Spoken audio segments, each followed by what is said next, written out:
Assalamu alaikum. Bugün Hareket Ansamblı'nın konserti. Hoş olunuz. Pek meraklı olacak.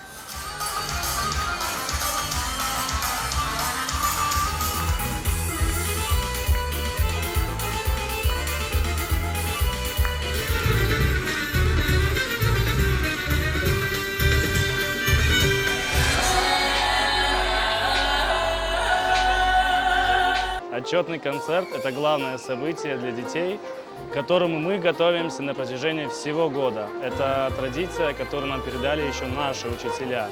Мы стараемся, чтобы для детей это был праздник, наполненный хорошими эмоциями, ведь они главные герои этого события.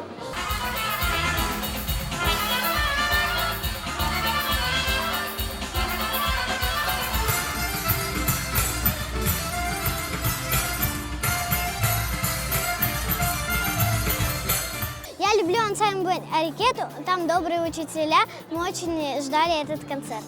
Я люблю очень крымско-татарские танцы и с удовольствием занимаюсь в «Харекет».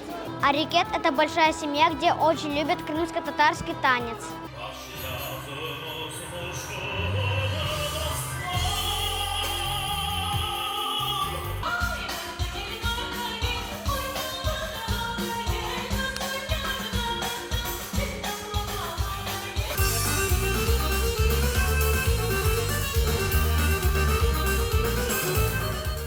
Hareket ансамбль о bizim milletimiz, tariximiz da çok şeyler milletimizden bağlı, pek beğeniyorum. Видно, как они растут на этом.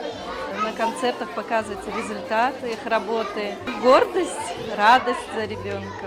Сегодняшний концерт очень хорошо прошел, и я в восторге.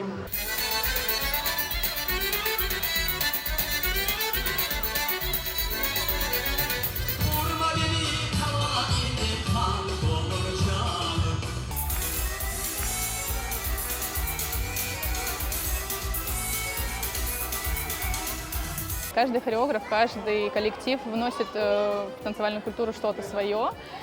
Мы стараемся в народных танцах придерживаться, в первую очередь, смыслов.